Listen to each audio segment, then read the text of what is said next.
Hello everyone, welcome to Deccan channel. Today we will discuss about SAM for SYBSC જેના આપણે chapter number 2 unit number 2 coordination compound જોયું. એમાં last લેક્ચરમાં આપણે discussion કરેલું કે સ્ફટિક ક્ષેત્રમાં વિભાજન ક્રિસ્ટલ ફિલ્ડ થિયરી. તો સ્ફટિક ક્ષેત્રમાં વિભાજન થાય એમાં આપણે બે પ્રકારના તો વિભાજન જોયા. એમાં અષ્ટફલકીય ક્ષેત્રમાં વિભાજન, સમચતુષ્ફલકીયમાં વિભાજન અને સમદલીય સમચોરસ. આ ત્રણ લિગેન્ડ ક્ષેત્રમાં આપણે ડી કક્ષકોનું વિભાજન જોયું. બરાબર. હવે આ ડી કક્ષકોનું સ્ફટિક ક્ષેત્રમાં according to crystal field theory CFT theory, બરાબર, સ્ફટિક ક્ષેત્રવાદ પ્રમાણે આપણે વિભાજન જોયા. હવે જોવાનું છે કે સ્ફટિક ક્ષેત્રના વિભાજનને અસર કરતા પરિબળો. એમાં ટોટલ 3 પરિબળ છે. પહેલું પરિબળ છે લિગેન્ડની પ્રકૃતિ. શું છે? પહેલું પરિબળ છે લિગેન્ડની પ્રકૃતિ. સેકન્ડ વન તે છે ધાતુ આયનની ડી કક્ષક, એટલે કે મેટલ આયનની કઈ ડી કક્ષક છે તે. અને થર્ડ છે કે ત્રીજું પરિબળ છે કેન્દ્રીય ધાતુ આયનનો ઓક્સિડેશનાંક. આ 3 પરિબળના આધારે ડી કક્ષકને વિભાજનના અસર થાય છે, એટલે કે વધારે પડતું વિભાજન થાય કાં તો ઓછું. ખબર પડે કે ડી કક્ષકનું વિભાજન થાય. સપોઝ સમાન શક્તિ ધરાવતી આપણી પાસે 5 કક્ષકો છે. સમાન શક્તિ ધરાવતી 5 કક્ષકો. હવે આ 5 કક્ષકો 5 ડી કક્ષકો સપોઝ મેં ઓક્ટાહેડ્રલ ક્ષેત્રમાં વિભાજન કરું, બરાબર, તો સમાન શક્તિ ધરાવતી આપણી પાસે 5 ડી કક્ષક હોય, બરાબર, એમાં ઓક્ટાહેડ્રલ અષ્ટફલકીય ક્ષેત્રમાં વિભાજન કરવામાં આવે. તો આ 5 સમાન શક્તિ ધરાવતી કક્ષકોનું વિભાજન થાય તો ઊંચી શક્તિ ધરાવતી કક્ષક આપણને 2 કક્ષક એટલે કે 2 કક્ષક મળશે. D x² - y² and D z², બરાબર, એટલે કે ઈજી પ્રકારની કક્ષક મળશે. કઈ? ઈજી પ્રકારની કક્ષકો ઊંચી શક્તિ ધરાવતી બને છે.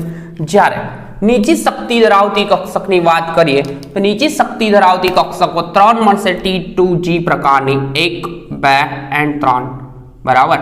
આ કક્ષકને કહીશું આપણે T2G. એન્ડ આ કક્ષક છે DXY, DYZ and DZX. Reason એવું હતું આમાં કે આ વિભાજન થાય જેને ડેલ 0 ઓક્ટાહેડ્રલ ક્ષેત્ર છે, એટલે કે ડેલ વડે દર્શાવશે, પણ ડેલ O વડે દર્શાવ્યું 0 વડે, તો ઓક્ટાહેડ્રલ ક્ષેત્રમાં થશે વિભાજન.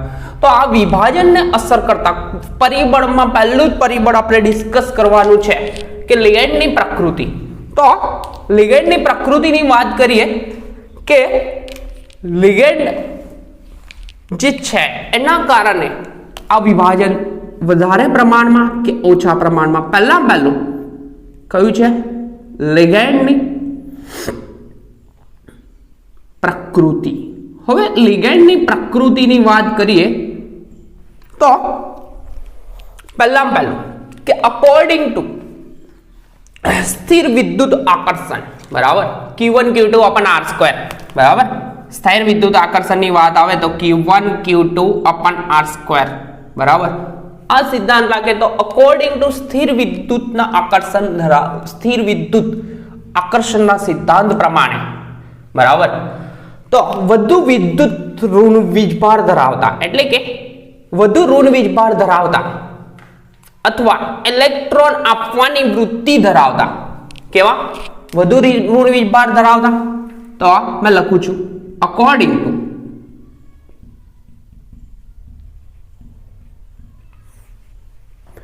સ્થિર વિદ્યુતીય આકર્ષણ. સ્થિર વિદ્યુતીય આકર્ષણ એટલે કે પોઝિટિવ એન્ડ નેગેટિવ નું આકર્ષણ હોય. એક Q1 હોય તો એક પોઝિટિવ ચાર્જ ધરાવતો અને એક નેગેટિવ. Q1 Q2 અને એમની વચ્ચેનું અંતર એને R વડે દર્શાવવામાં આવે છે. તો આ Q1 Q2 અપન R² સ્થિર વિદ્યુતીય આકર્ષણ પ્રમાણે ઇલેક્ટ્રોન વધુ આપવાની વૃત્તિ. એક ઇલેક્ટ્રોન, એક પોઈન્ટ લખું છું, ઇલેક્ટ્રોન વધુ આપવાની, ઇલેક્ટ્રોન વધુ આપવાની વૃત્તિ ધરાવતા લિગેન્ડ. ઇલેક્ટ્રોન વધુ આપવાની વૃત્તિ કયા લિગેન્ડ ધરાવે? કે ઇલેક્ટ્રોન જેના પાસે નેગેટિવ ચાર્જ, એટલે કે ઇલેક્ટ્રોનનો નેગેટિવ ચાર્જ છે, તો એક બીજી વસ્તુ કહી શકાય, બીજો પોઈન્ટ કરું છું કે વધુ ઋણ વીજભાર ધરાવતા, વધુ ઋણ વીજભાર ધરાવતા, કારણ કે જેની પાસે વધારે ઋણ વીજભાર છે, એટલે કે નેગેટિવ ચાર્જ છે, એ જ વધારે ઇલેક્ટ્રોન આપી શકે. વીજભાર ધરાવતા, બરાબર, વધુ ઋણ વીજભાર ધરાવતા લિગેન્ડ. બરાબર. કે ત્રીજો પોઈન્ટ છે કે કેન્દ્રીય ધાતુ આયન, એટલે કે મેટલ આયન હોય, મેટલ આયન પર ઓલવેઝ પોઝિટિવ ચાર્જ હોય, તો આ મેટલ આયનની વધુ નજીક જઈ શકે તેવા લિગેન્ડ. એટલે કે મેટલ આયનની વધુ નજીક લિગેન્ડ તે જ જઈ શકે કે જેમનું કદ કેવું હોય? નાનું હોય. કે કેન્દ્રીય ધાતુ આયનની નજીક જઈ શકે તેવા નાના કદના લિગેન્ડ. ચોથો પોઈન્ટ લખું છું, કેન્દ્રીય ધાતુ આયન ની વધુ નજીક જઈ શકે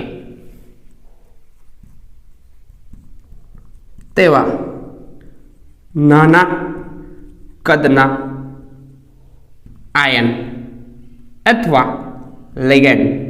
લિગેન્ડ બી કહી શકીએ, આયન ફોર્મમાં હોય, નેગેટિવ ચાર્જ ધરાવતો લિગેન્ડ હોય, પોઝિટિવ ચાર્જ ધરાવતો.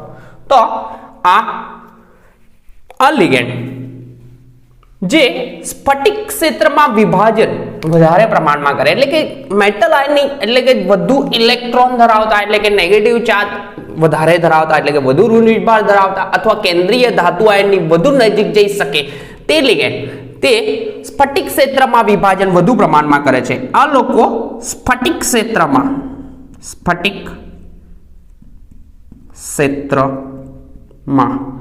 વિભાજન વધારે કરે છે. હવે વધારે કરે એટલે કે સીધું આ del 0 નું આ વિભાજન વધારે પડતું હોય તો વધારે કરે એટલે શેનું?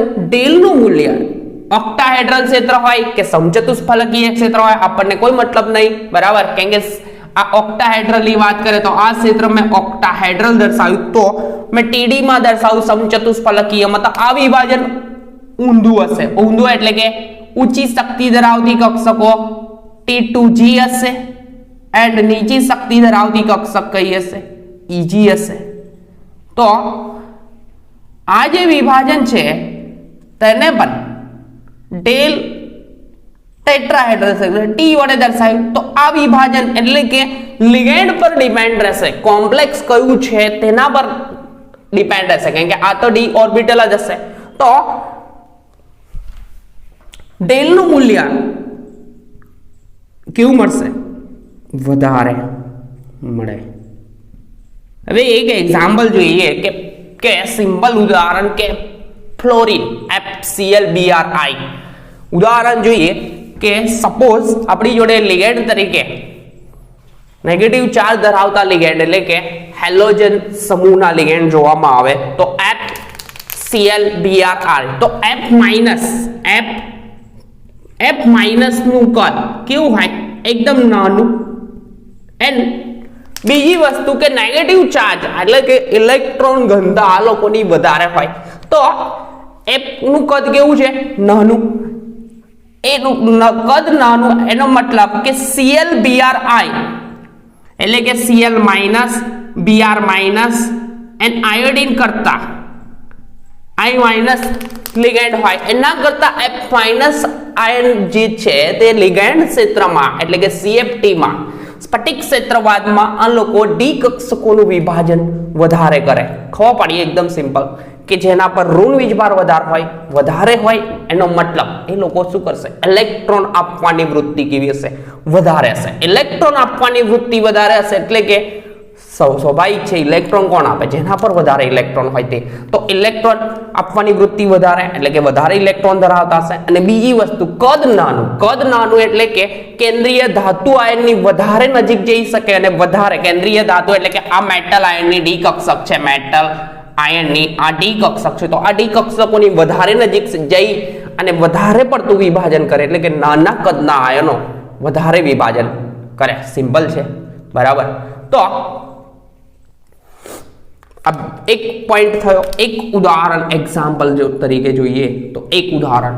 હવે બીજું કે જે લિગેન્ડ પર પોતાના પર વધારે ઋણ વિભાર ધરાવતા હોય એવું ઉદાહરણ જોઈએ કે F- લિગેન્ડ કરતા સાયનાઇડ Cn- લિગેન્ડ છે. આ રબ કરું છું, વિભાજન તો ખબર છે કારણ કે આગળની થિયરીમાં ચાલેલું છે. તો એના માટે જોઈ લેજો આગળના લેક્ચર, પરફેક્ટ સિક્વન્સમાં પ્લેલિસ્ટમાં આપેલા છે, બરાબર છે. તો બીજો પોઈન્ટ જોવામાં આવે, બીજું એક્ઝામ્પલ, બીજું ઉદાહરણ જોઈએ કે F- પર નેગેટિવ ચાર્જ વધારે છે, કદ બી નાનું છે, પરંતુ બીજી વસ્તુ કે F- કરતા ફ્લોરિન છે તો F- લિગેન્ડ છે. તો આ લિગેન્ડ કરતા સાયનાઇડ Cn- ની ઇલેક્ટ્રોન આપવાની, સાયનાઇડ ભાઈની ઇલેક્ટ્રોન આપવાની વૃત્તિ કેવી છે, વધુ છે. સેકન્ડ એક્ઝામ્પલ જોઈએ કે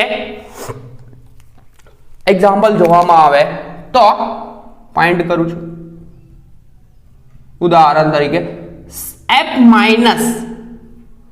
લિગેન્ડ કરતા Cn- લિગેન્ડની ઇલેક્ટ્રોન આપવાની વૃત્તિ કેવી છે, વધારે છે. કેવી છે, વધારે છે. વધારે હોય તો સો ધેટ લખી શકાય વધારે છે, એનો મતલબ કે CFT માં ડી કક્ષકોનું વિભાજન વધારે કરશે. તેથી સ્ફટિક ક્ષેત્ર વાત નથી લખતો, CFT ક્રિસ્ટલ CFT માં ડી કક્ષકનું વિભાજન કેવું કરશે, વધારે કરે. એકદમ સિમ્પલ છે, બરાબર. કે જે વયની ઇલેક્ટ્રોન આપવાની વૃત્તિ એટલે કે ફ્લોરિન કરતા F- લિગેન્ડ જે છે એના કરતા Cn- લિગેન્ડ જે છે એની ઇલેક્ટ્રોન આપવાની વૃત્તિ કેવી છે, વધારે છે. વધારે છે એટલે કે CFT માં ડી કક્ષકોનું વિભાજન વધારે પ્રમાણમાં કરશે. એટલે કે ત્રીજો પોઈન્ટ એટલે કે ડી કક્ષકનું વિભાજન શું કરશે, સિમ્પલી વધારે પ્રમાણમાં કરશે. ત્યાર પછી થર્ડ પોઈન્ટ જોઈએ. થર્ડ એટલે કે એક એક્ઝામ્પલ જોયું, સેકન્ડ એન્ડ થર્ડ એક્ઝામ્પલ એકદમ સિમ્પલ છે કે જે લિગેન્ડ પાસે અવિભાજિત ઇલેક્ટ્રોન યુગ્મ એક જ હોય તે ભાઈ જે લિગેન્ડ પાસે અવિભાજિત ઇલેક્ટ્રોન યુગ્મ એટલે કે સિંગલ લોન પેર એક જ હોય, બે હોય એના કરતા એ લોકો, સપોઝ ઉદાહરણ જોઈએ કે વર્ડિંગ પહેલા લખી દો પછી એક્ઝામ્પલ લો. જે લિગેન્ડ પાસે બરાબર અવિભાજિત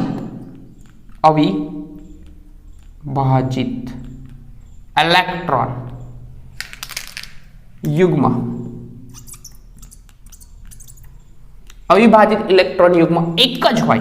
કેટલું હોય, એક જ હોય. તે ડી કક્ષકનું વિભાજન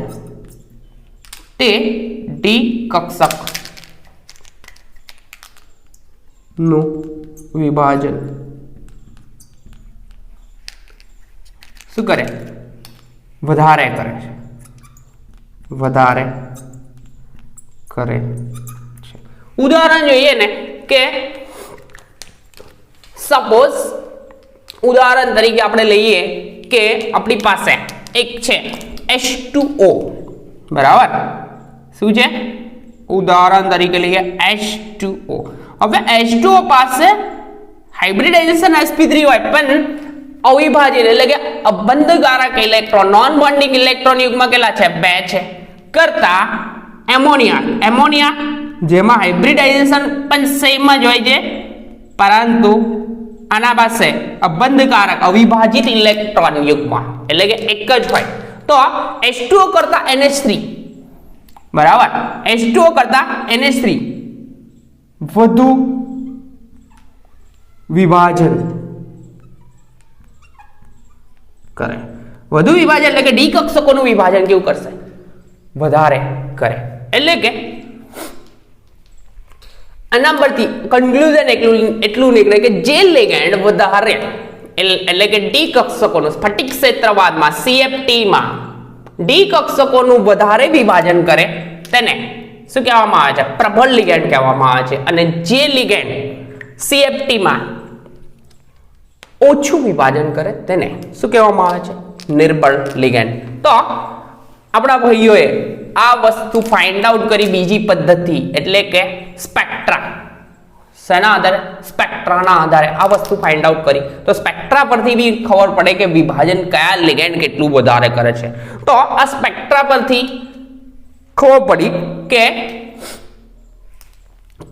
કયા લિગેન્ડ વધારે પ્રમાણમાં વિભાજન કરે છે અને આ સ્પેક્ટ્રા પરથી એક શ્રેણી આપવામાં આવી એને સ્પેક્ટ્રોકેમિકલ શ્રેણી કહેવામાં આવે એટલે કે લિગેન્ડની પ્રબળતાનો ક્રમ દર્શાવતી એક શ્રેણી જે આપવામાં આવી જેને સ્પેક્ટ્રોકેમિકલ શ્રેણી કહેવામાં આવી તો આ સ્પેક્ટ્રોકેમિકલ શ્રેણી એકદમ સિમ્પલ છે કે જે લિગેન્ડ વધારે વિભાજન કરે શું કહેવાય જે લિગેન્ડ વધારે વર્ડિંગ લખી દઉં જે લિગેન્ડ CFT માં એટલે કે ક્રિસ્ટલ ફિલ્ડ થિયરીમાં વિભાજન વધારે કરે શું કરે વધારે વિભાજન કરે વધારે કરે તને શું કહેવાય પ્રબળ લિગેન્ડ કયા લિગેન્ડ કહેવાય પ્રબળ લિગેન્ડ કહે છે જ્યારે જે લિગેન્ડ ઓછું વિભાજન કરે તેને કયા લિગેન્ડ કહેવામાં આવે છે નિર્બળ લિગેન્ડ તો આ વસ્તુ ફાઇન્ડ આઉટ થઈ શેના આધારે સ્પેક્ટ્રાના આધારે એટલે કે આ ડેલનું મૂલ્ય ડેલ એટલે કે વિભાજનના ડેલનું મૂલ્ય સ્ફટિક ક્ષેત્રમાં વિભાજન જેને ડેલ વડે દર્શાવવામાં આવે છે તો આ ડેલનું મૂલ્ય ફાઇન્ડ આઉટ કરવા માટે વિભાજનનું મૂલ્ય ફાઇન્ડ આઉટ કરવા માટે સ્પેક્ટ્રા એટલે કે વર્ણપટનો યુઝ કર્યો અને આ વર્ણપટના આધારે એક શ્રેણી આપવામાં આવી જેનું નામ આપવામાં આવ્યું સ્પેક્ટ્રોકેમિકલ સિરીઝ જેમાં સ્પેક્ટ્રોકેમિકલ સિરીઝમાં સૌથી પહેલા એટલે કે આ શ્રેણી દર્શાવવામાં આવી ઉતરતા ક્રમમાં દર્શાવવામાં આવી ઉતરતા ક્રમમાં એટલે કે જે લિગેન્ડ પ્રબળ હોય તે પહેલા પછી નિર્બળ એનાથી નિર્બળ અને સૌથી નિર્બળ એટલે કે આ શ્રેણી દર્શાવવામાં આવી જેને કઈ શ્રેણી કહેવામાં આવે છે સ્પેક્ટ્રોકેમિકલ શ્રેણી આ સિમ્પલ છે લિગેન્ડની પ્રકૃતિ પરથી સ્ફટિક ક્ષેત્રમાં વિભાજન કેટલું થાય છે એ ખબર પડે તો પહેલી વસ્તુ કે આ સ્થિર વિદ્યુતીય આકર્ષણ બળ એટલે કે અકોર્ડિંગ ટુ સ્થિર વિદ્યુતીય આકર્ષણ બળ Q1 Q2 upon r² બરાબર તો કુલંબિક આકર્ષણ બળના આધારે આ વસ્તુ ડિસાઇડ થાય છે એટલે વિભાજન કેટલું કરશે તો એક પહેલું ઇલેક્ટ્રોન પર ઇલેક્ટ્રોન એટલે કે વધુ ઇલેક્ટ્રોન આપવાની વૃત્તિ ધરાવતા લિગેન્ડ અથવા જેની પાસે વધુ ઋણ વિભાર હોય હવે ઇલેક્ટ્રોન વધારે હોય તો જ વધુ ઋણ વિભાર હોય બરાબર તો સાયન્ટિસ્ટ એક જ વસ્તુ કહે છે અને કેન્દ્રીય ધાતુ આયનની નજીક જઈ શકે તેવા લિગેન્ડ એટલે કે નાના કદના આયન એટલે કે ફ્લોરિન આ ફ્લોરિન ભાઈ છે જેનું કદ કેવું છે નાનું છે જે ક્લોરિન બ્રોમિન અને આયોડિન કરતા વધારે મેટલ આયનની નજીક જઈ શકે બરાબર તો મેટલ આયનની વધુ નજીક જાય તો ડી કક્ષકોનું વિભાજન વધારે પ્રમાણમાં કરે બરાબર તો આ પહેલું હતું એક બીજું હતું કે ફ્લોરિન કરતા સાયનાઇડ માઇનસ આયન જેની ઇલેક્ટ્રોન આપવાની વૃત્તિ વધારે છે તો ઇલેક્ટ્રોન આપવાની વૃત્તિ વધારે હોય તો આ ભાઈઓ સાયનાઇડ આયન જે છે તે ડી કક્ષકોનું વધારે વિભાજન કરશે અને વધારે વિભાજન કરે તો ડેલ્ટાનું મૂલ્ય તો વધવાનું છે એટલે કે જે લિગેન્ડ શું કરે વિભાજન વધારે કરે એટલે કે ડેલ્ટાનું મૂલ્ય શું થાય વધે બરાબર ત્યાર પછી જે લિગેન્ડ પાસે અવિભાજિત ઇલેક્ટ્રોન યુગ્મ કેટલું હોય માત્ર એક જ હોય તે લોકો બે અવિભાજિત ઇલેક્ટ્રોન યુગ્મ 2 હોય કે 3 હોય એના કરતા વધારે પ્રમાણમાં વિભાજન કરે એટલે કે ઉદાહરણ છે H2O અને એમોનિયા. તો H2O અને એમોનિયાની વાત કરીએ તો H2O કરતા એમોનિયા વધુ વિભાજન આપે છે. એનું કારણ શું છે કે આ વહી પાસે અવિભાજિત ઇલેક્ટ્રોન યુગ્મ કેટલું છે? સિમ્પલી એક જ છે. તો એક ઇલેક્ટ્રોન અવિભાજિત ઇલેક્ટ્રોન યુગ્મ એક જ હોય તે ડી કક્ષકોનું વિભાજન કેવું કરે છે? વધારે કરે છે. અને જે લિગેન્ડ આ રબ કરું છું બરાબર. તો જે લિગેન્ડની પ્રકૃતિ એકલી રહેવા દો છો. તો જે લિગેન્ડ વધારે વિભાજન કરે એટલે કે ડી કક્ષકોનું વધારે વિભાજન કરે તે ને પ્રબળતી લિગેન્ડને પ્રબળ લિગેન્ડ કહેવામાં આવે છે. અને જે લિગેન્ડ ઓછું વિભાજન કરે તે લિગેન્ડને કેવો લિગેન્ડ કહેવામાં આવે છે?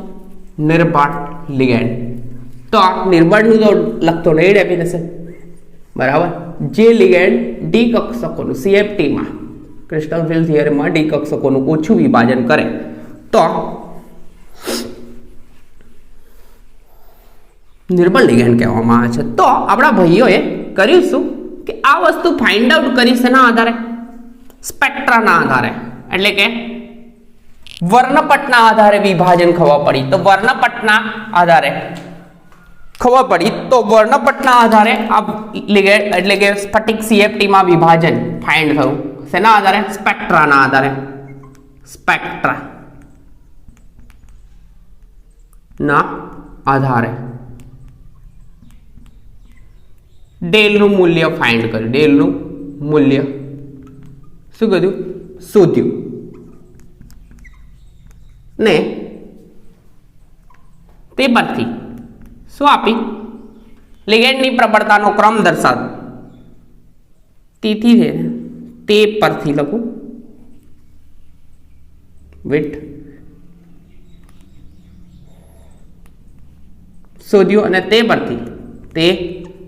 પરથી લિગેન્ડની પ્રબળતાનો ક્રમ દર્શાવતી શ્રેણી આપી જેને શું નામ આપ્યું? સ્પેક્ટ્રો એટલે કે વર્ણપટના આધારે સ્પેક્ટ્રોકેમિકલ સિરીઝ અથવા શ્રેણી નામ આપ્યું. જેનું ઉતરતો ક્રમ એટલે કે સૌથી પ્રબળ લિગેન્ડ પહેલા દર્શાવવામાં આવે. તો જેનો ઉતરતો ક્રમ કઈ રીતના છે તે મેં લખું છું. તો સૌથી પ્રબળ લિગેન્ડ એટલે કે પહેલા પ્રબળ દર્શાવે, એના પછી નિર્બળ અને એના પછી સૌથી એટલે કે થોડા નિર્બળ. એટલે કે આ શ્રેણીમાં સૌથી પ્રબળ ligand cobalt cyanide minus CN minus and એના પછી ઓર્થોફિનાન્થ્રીન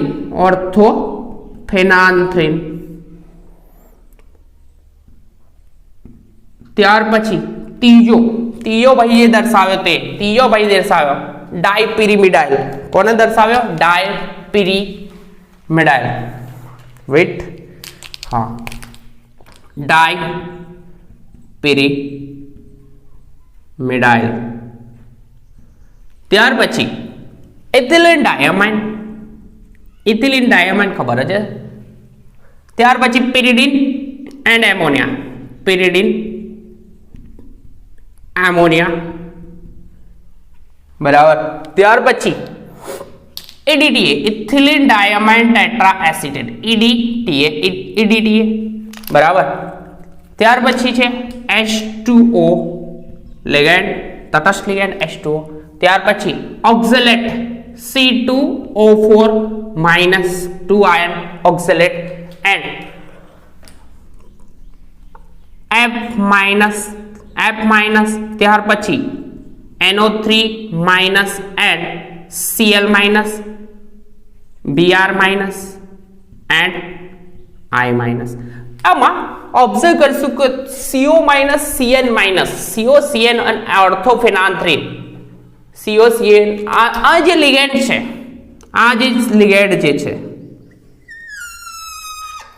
આ લિગેન્ડ કેવા છે? સૌથી પ્રબળ એન્ડ પ્રબળ એટલે કે ડી કક્ષકોનું વિભાજન, પ્રબળ લિગેન્ડ ડી કક્ષકોનું વિભાજન કેવું કરશે વધારે, અને આ જોવામાં આવે આ લિગેન્ડ સૌથી નિર્બળ લિગેન્ડ થશે. કેવા થશે લિગેન્ડ, કેવા થશે નિર્બળ લિગેન્ડ, એટલે કે ટી કક્ષકોનું વિભાજન ઓછું કરશે, અને આ થશે મધ્યમ પ્રબળ લિગેન્ડ. કેવા મધ્યમ પ્રબળ, એટલા બધા પ્રબળ નહીં, એટલે કે વિભાજન એટલું બધું તો નહીં કરે પ્રબળ લિગેન્ડ જેટલું. તો આપણા ભાઈએ જે દર્શાવી શ્રેણી આ સૌથી પ્રબળ લિગેન્ડ થશે.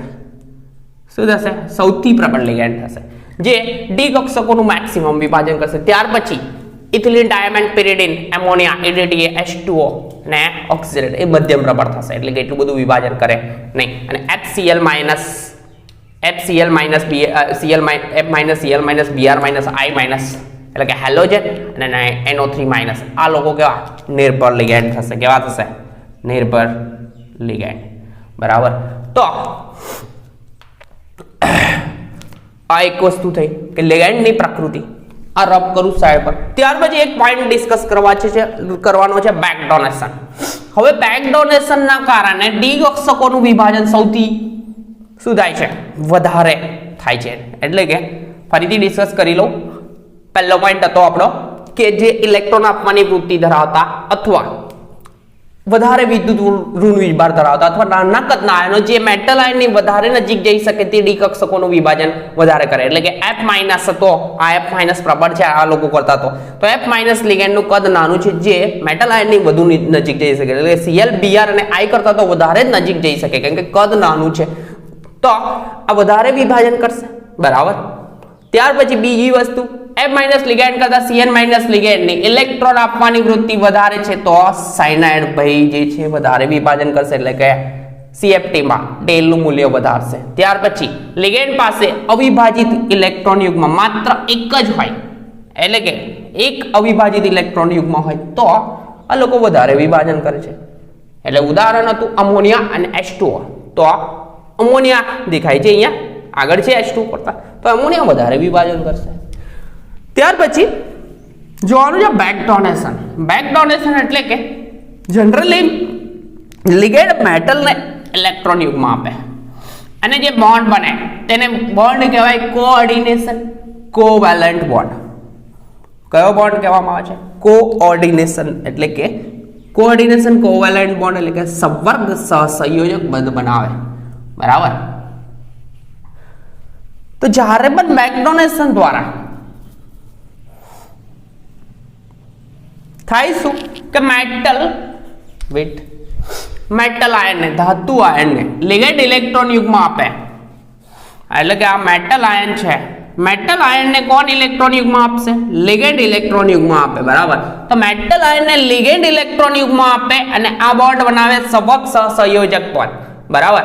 એટલે કે ધાતુના ઇલેક્ટ્રોન એટલે કે સંકર કક્ષક, મેટલની સંકર કક્ષક અને લિગેન્ડની સંકર કક્ષકો વચ્ચે પ્રબળ બંધ બનતો હોય. બરાબર. તો હવે થાય શું કે મેટલ પાસે ઓલરેડી ઇલેક્ટ્રોન હોય અને આ ભાઈ લિગેન્ડ ઇલેક્ટ્રોન આપે, એટલે કે ઇલેક્ટ્રોન ઘનતા, એટલે કે આ ભાઈ પાસે ઇલેક્ટ્રોન ઘનતા શું થાય?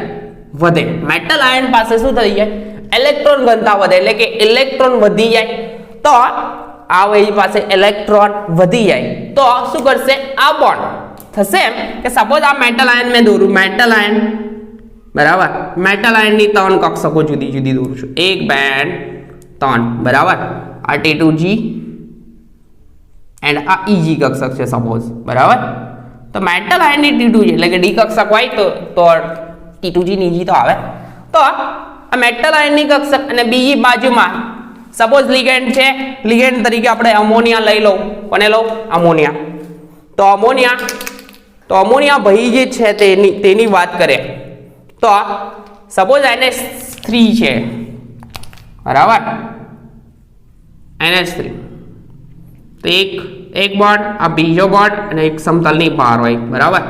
તો આ ભાઈની EG, આ બંને EG વચ્ચે આમ ઇલેક્ટ્રોન નું ડોનેશન કરશે કોણ? આ લિગેન્ડ. કોણ કરશે? આ લિગેન્ડ છે અને આ મેટલ આયન છે, બરાબર. તો ઇલેક્ટ્રોન યુગ્મનું દાન કરશે તો થશે કહું કે મેટલ પાસે ઇલેક્ટ્રોન ઘનતામાં શું થઈ જશે? વધારો થાય તો ભાઈ કરશે શું કે મેટલ આયન શું કરશે? લિગેન્ડ ને ઇલેક્ટ્રોન યુગ્મ આપશે. મેટલ આયન કોને ઇલેક્ટ્રોન યુગ્મ આપે? લિગેન્ડ ને. આ લિગેન્ડ ને. તો મેટલ આયન જ્યારે મેટલ આયન કોને ઇલેક્ટ્રોન યુગ્મ આપે? લિગેન્ડ ને ઇલેક્ટ્રોન યુગ્મ આપતું થઈ જાય મેટલ આયન, કેમ કે વધારે ઇલેક્ટ્રોન છે. તે વખતે શું બને? પાઈ બોન્ડ. શું બને? પાઈ બોન્ડ. તો આ પાઈ બોન્ડ ને કારણે શું થાય? ડી કક્ષકોનું વિભાજન જે છે 1 2 3 4 5 કક્ષકો સપોઝ છે આપણી જોડે. તો આ ડી કક્ષકો 5 કક્ષકો છે. સપોઝ ઓક્ટાહેડ્રલ ક્ષેત્ર હોય તો ઉપર ઈજી દર્શાવું મેં. ઈજી પ્રકારની કક્ષક ઊંચી શક્તિ ધરાવતી અને નીચી શક્તિ ધરાવતી કઈ? T2G. તો આ વિભાજનના મૂલ્યમાં એક્સ્ટ્રીમ વધારો થાય. કેમ? કોના કારણે? બેક ડોનેશન ના કારણે. કોના કારણે? Back donation. હવે બેક ડોનેશન ના કારણે આ લિગેન્ડ ક્ષેત્રની ના વિભાજનમાં એટલે કે બેક ડોનેશન ના કારણે શું થશે? ડેલ 0 એટલે કે સ્ફટિક ક્ષેત્રના વિભાજનના મૂલ્યમાં શું થાય? વધારો થાય છે, બરાબર. તો જેટલું બેક ડોનેશન વધારે, બેક ડોનેશન જેટલું વધે એટલું ડેલ 0 નું મૂલ્ય એટલે કે CFT માં વિભાજનનું મૂલ્ય વધે છે. એટલે કે આમાં થાય છે શું? મેટલ આયન પાસે ઇલેક્ટ્રોન ઘનતા વધી જાય. ઇલેક્ટ્રોન ઘનતા વધી જાય એટલે કે ભાઈ ઇલેક્ટ્રોન લિગેન્ડને પાછો આપી દેશે. પાછો આપશે તો એક વખતે બીજો બેક ડોનેશનનો આ જે બોન્ડ બન્યો તો કયું થાય? Back donation. જનરલી કોમ્પ્લેક્સ સંકીર્ણોમાં થાય શું કે લિગેન્ડ મેટલ આયનને ઇલેક્ટ્રોન યુગ્મ આપે, પરંતુ એવું નથી થતું. શું થાય? ઉલટી પ્રોસેસ થાય. ઉલટી પ્રોસેસ થાય એટલે કે વિભાજનના મૂલ્યમાં શું થાય? વધારો થશે. એટલે કે આ લિગેન્ડની પ્રકૃતિ, કેમ કે કેટલાક લિગેન્ડ ઇલેક્ટ્રોન યુગ્મ મેટલ આયન પાસેથી પણ લઈ લે છે અને બેક ડોનેશન કરે છે, બરાબર. તો આ હતી લિગેન્ડની પ્રકૃતિ. હવે બીજા બે પોઈન્ટ જોવાના છે. એકદમ સિમ્પલ પોઈન્ટ છે, નાના. તો બીજો પોઈન્ટ લિગેન્ડની પ્રકૃતિ જોઈ લીધી. બીજો પોઈન્ટ એવું છે, રફ કરી લો. બીજો પોઈન્ટ છે આપણો, આ તો ખબર પડી ગઈ કે આપણા ભાઈઓએ શું વર્ણપટનો યુઝ કર્યો, વર્ણપટ સ્પેક્ટ્રાનો યુઝ કર્યો અને વિભાજન કેટલું થાય છે તે ફાઇન્ડ કર્યું. ફાઇન્ડ કર્યા પછી એ લોકોએ એક શ્રેણી બનાવી. એ શ્રેણીને સ્પેક્ટ્રોકેમિકલ શ્રેણી કીધી અને એમાં સૌથી પ્રબળ લિગેન્ડ પહેલા ગોઠવ્યા, ત્યારબાદ નિર્બળ અને સૌથી નિર્બળ એટલે કે લિગેન્ડની આ ગોઠવણી ઉત્તર ક્રમમાં ગોઠવી.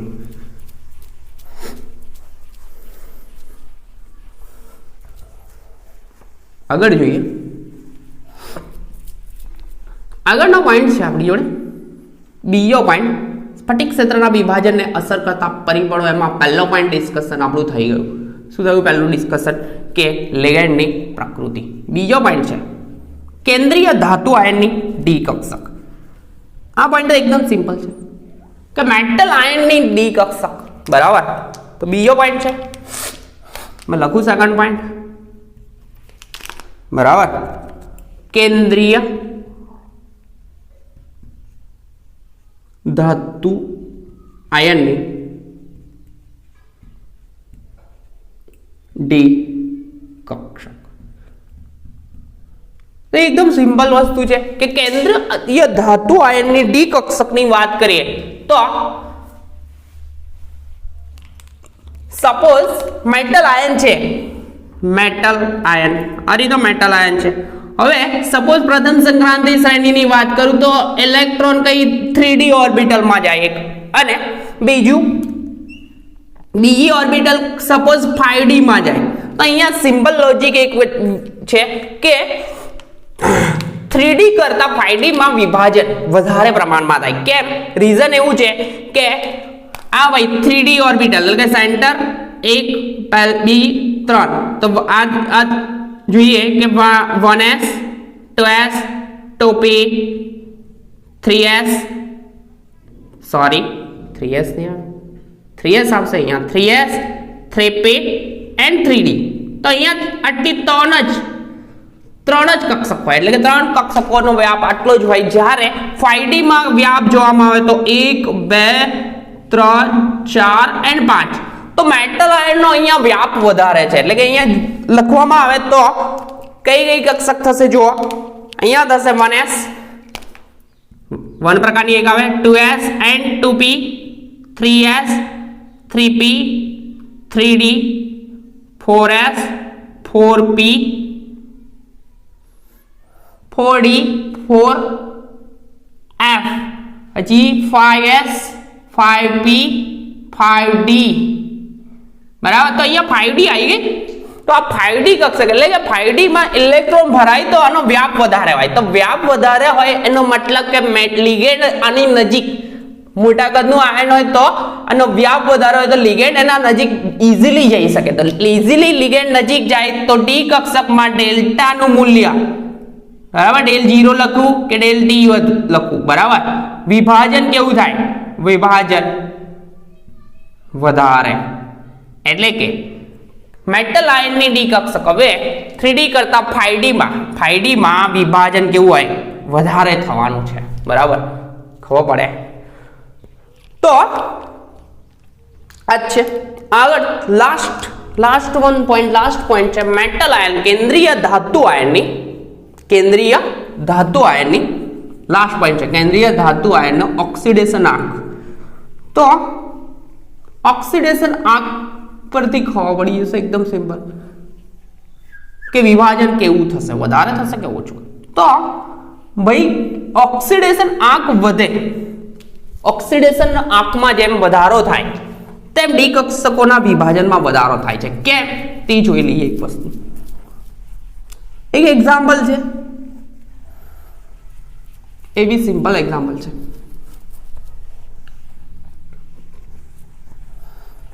તો આ વિભાજનને અસર કરતા પરિબળોમાં 3 પરિબળ આવે, બરાબર. એક લિગેન્ડ ની પ્રકૃતિ, બીજું છે કયું છે? કેન્દ્રીય ધાતુ આયનનો ડી કક્ષક, કેન્દ્રીય ધાતુ આયન મેટલ આયનની ડી કક્ષક, અને છેલ્લો લાસ્ટ પોઈન્ટ છે તો લાસ્ટ પોઈન્ટ છે આપણો થર્ડ પોઈન્ટ છે આપણો કે કેન્દ્રીય ધાતુ આયન, કેન્દ્રીય ધાતુ આયન એટલે કે આના લખવું હોય ને તો મેટલ પ્લસ એન ચાર્જ લખી શકાય, મેટલ આયન, બરાબર. મેટલ આયન પર એન ચાર્જ લખી શકાય. નો ઓક્સિડેશન આંક. તો સિમ્પલ છે, ઓક્સિડેશન આંક વધે. પોઈન્ટ એવું છે કે ઓક્સિડેશન આંક કેવું થાય? વધે. તો વિભાજન શું થાય? ડી કક્ષકોનું વિભાજન કેવું થાય? વધે. એકદમ સિમ્પલ વસ્તુ છે. કઈ રીતના તે? તો અહીંયા જો કે એક કોમ્પ્લેક્સ છે આપણે જોડે CONH3 6 ઓક્ટાહેડ્રલ કોમ્પ્લેક્સ, એનો ચાર્જ છે +3. કેટલો? +3. હવે CONH3 +3 છે, ઓક્સિડેશન આંક કેટલો છે? +3 છે. તો આ ભાઈ બનશે કેવું? અનુચુંબકીય. કયું બનશે? અનુચુંબકીય. એન્ડ બીજી વસ્તુ થાય છે, આ ભાઈ થાય છે લઘુ સ્પિન, એટલે કે સ્પિન મલ્ટિપ્લિસિટી કેલ્ક્યુલેટ કરવામાં આવે, અયુગ્મિત ઇલેક્ટ્રોનનું કેલ્ક્યુલેશન કરવામાં આવે તો લઘુ સ્પિન થાય છે. હવે લઘુ સ્પિન થાય છે જ્યારે બીજું એક ઉદાહરણ જોવામાં આવે કે CONH3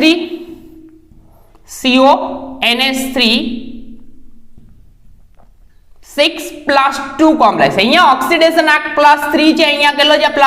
+2 છે. તો આમાં જોઈએ કે આ થાય છે પ્રતિચુંબકીય. કેવું થાય? પ્રતિચુંબકીય. એન્ડ ગુરુ સ્પિન થશે. કયું થાય? ગુરુ સ્પિન. એટલે કે સ્પિન અયુગ્મિત એટલે કે ગુરુ સ્પિન થશે. એટલે કે સ્પિન મલ્ટિપ્લિસિટી સ્પિન ગણશું તો સ્પિન વધારે થશે. સ્પિનનું એટલે કે ઓફ સ્પિન વાળા આમ ગણીએ તો આ કેટલું થાય? 1 થાય. અને એકમાં એક જ હોય તો 1/2 થાય. કેટલું થાય? 1/2. આ રીતનું હશે.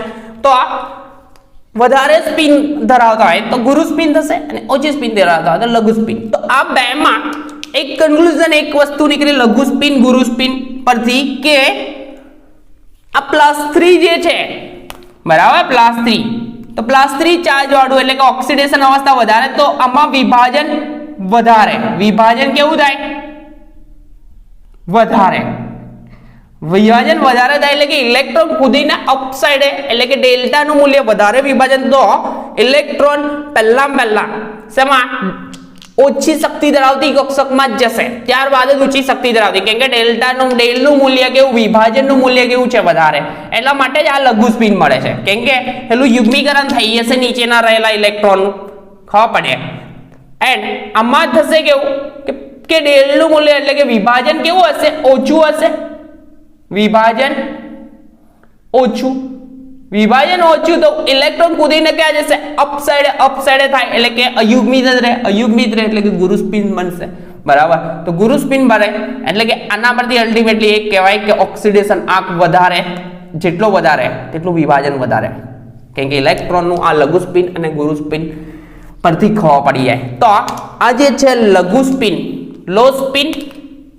લઘુ સ્પિન ને લો સ્પિન પણ કહેવાય. એન્ડ બીજું છે high spin. Low spin and high spin જે ટોપિક જે છે લઘુ સ્પિન અને ગુરુ સ્પિન નો તે આગળના લેક્ચરમાં જોઈશું, બરાબર. તો એક જ અલ્ટિમેટલી વસ્તુ લખવાની છે કે ઓક્સિડેશન આંક વધે તેમ વિભાજન વધે, એટલે કે CONH3 માં અણુચુંબકીય અને લઘુ સ્પિન સંકીર્ણ છે એટલે કે વિભાજન વધારે કરે છે, અને CONH3+2 કોમ્પ્લેક્સમાં પ્રતિચુંબકીય છે એટલે કે વિભાજન કેવું છે, ઓછું છે, અને ગુરુ સ્પિન સંકીર્ણ છે. આટલો એક પોઈન્ટ લખવાનો છે, બરાબર. તો આ પહેલેથી કહી દો કે લિગેન્ડની પ્રકૃતિ, લિગેન્ડ એટલે કે ઋણ વીજભાર વધારે હોય, ઇલેક્ટ્રોન વધારે હોય એટલે કે ઇલેક્ટ્રોન આપવાની વૃત્તિ વધારે હોય, અને કેન્દ્રીય ધાતુ આયન પર શું હોય નું કદ જેટલું, કેન્દ્રીય ધાતુ આયન લિગેન્ડનું કદ જેટલું નાનું હોય એ કેન્દ્રીય ધાતુ આયનની વધુ નજીક જઈ શકે તેવો લિગેન્ડ હોય તો વિભાજન વધારે કરે. ઉદાહરણ તો F-, બરાબર.